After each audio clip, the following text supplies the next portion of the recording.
It's not anything to be ashamed of to say, well, it kind of looks like that structure's worked quite well for the entire duration of mankind, and so maybe we mess with it at our peril. You're hearing about family values from the childless and unmarried. Don't follow them.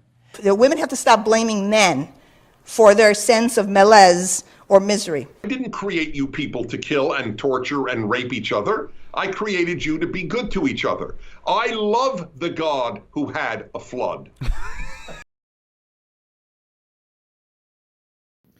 And welcome back, guys.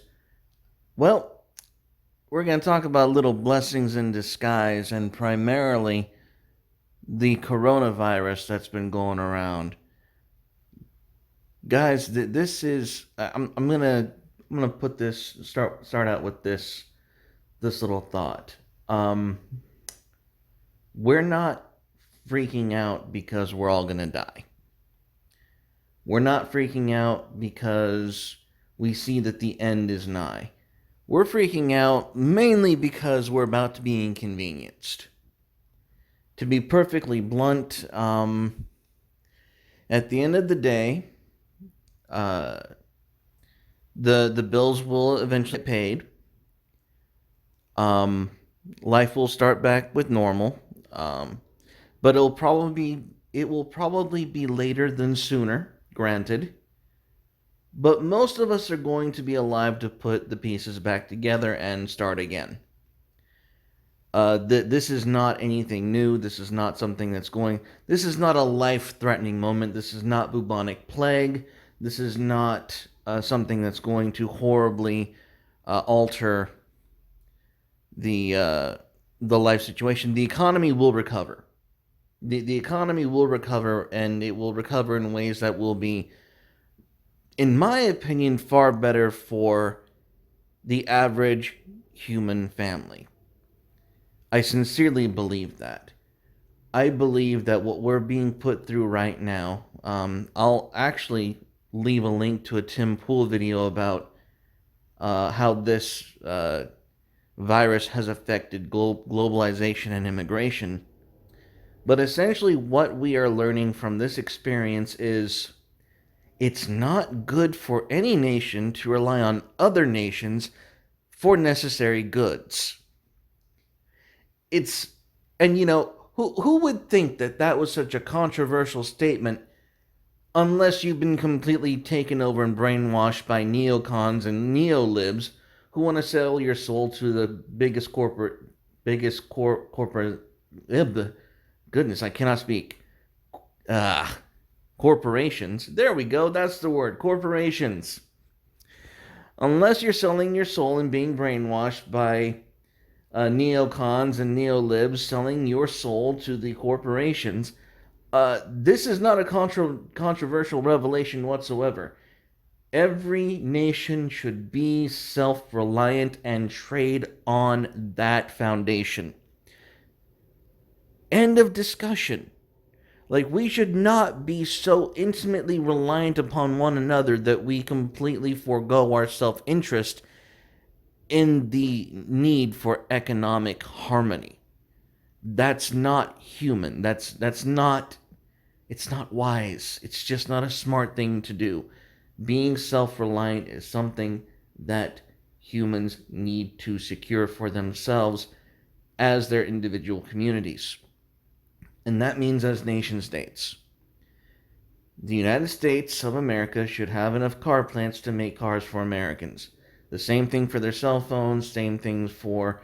And we should be producing the workforce for these goods. We should be putting our own populations to work for these industries before we start trading off with other nations for, perhaps a better or more exotic or superior product that the other nation has made, not that we've outsourced because, capitalism. That's Imagine having to say that greed is not a moral good. Imagine having to say that squeezing that last absolute penny out of the marketplace is maybe not the best idea. I know it makes the bottom line excellent, but it's ultimately not a long-term solution in any way, shape, or form. And to be honest, we already knew that.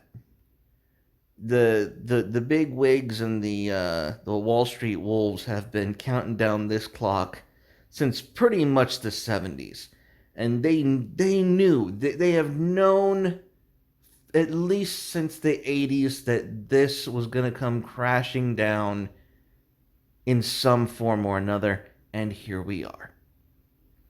They all knew that it was going to come to this, whether it was coronavirus or whether it was just sheer hyper extension of the marketplace.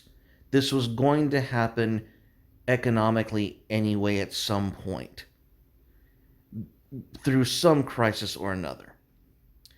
Especially when it came to, if it wouldn't have happened biologically through a virus, it would have certainly happened eventually culturally, as when you make incompatible cultures and values clash in an international market this way. Like, for example, like the way that China has been cheating us on trade, which thank God Donald Trump has been taking on.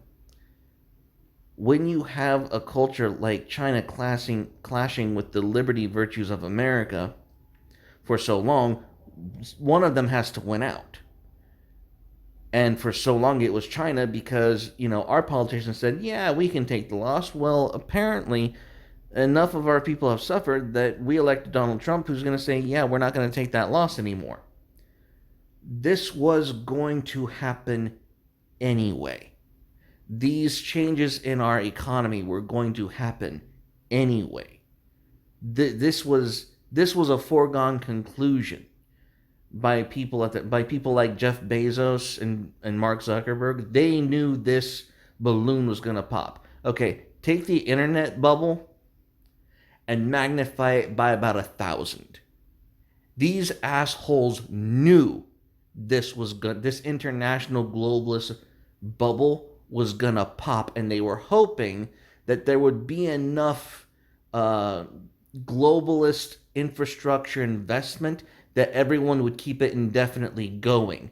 In fact, there's a new economic school that said, oh, we can keep going into debt indefinitely and it won't harm the marketplace.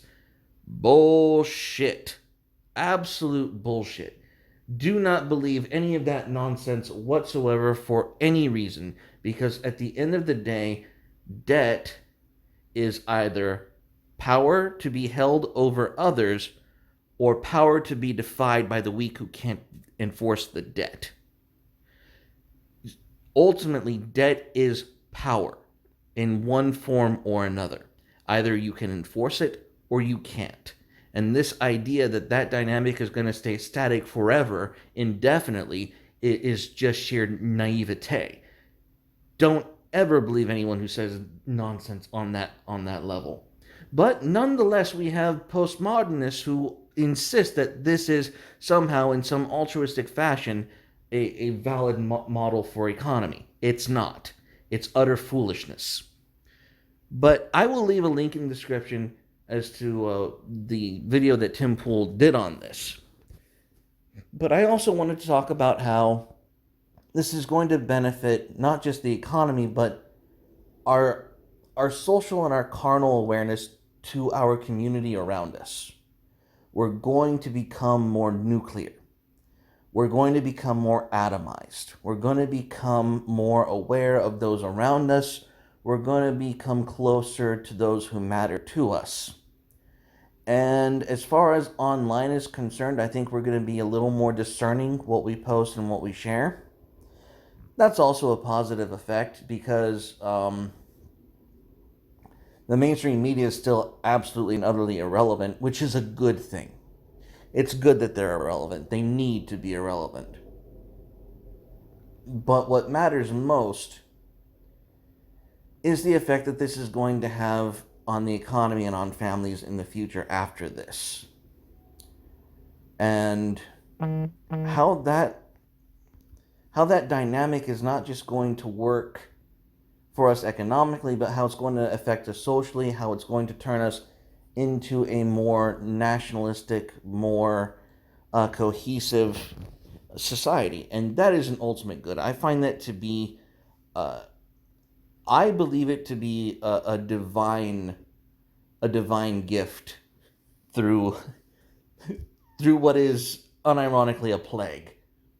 I think that we're being plagued into being decent, wholesome beings, and I think we're being trolled. We're being divinely trolled to being better humans because, as I've stated before, we are agrarian monsters living in a post-agrarian world, and any step back into the agrarian monster makes happier human beings. So take this for what it is. Enjoy the ride. Take a moment to enjoy the transition of being a little more human in the next coming years. Thanks, guys. That's all. As always, stay carnal. Alright guys, real quick, if you guys like the channel, feel free to please leave a donation so we can keep the channel going. All donations go to support the channel, more equipment, better content. But if you don't want to just leave a donation, feel free to jump by Carnal's Menagerie. We sell basically t-shirts. If you have any kind of carnalism that you want to see on a t-shirt, please go ahead and leave it in the comments and I will get that uploaded for you. But guys, this is how you support the channel. Anyways, thank you guys as always, and just remember, stay carnal. Bye guys.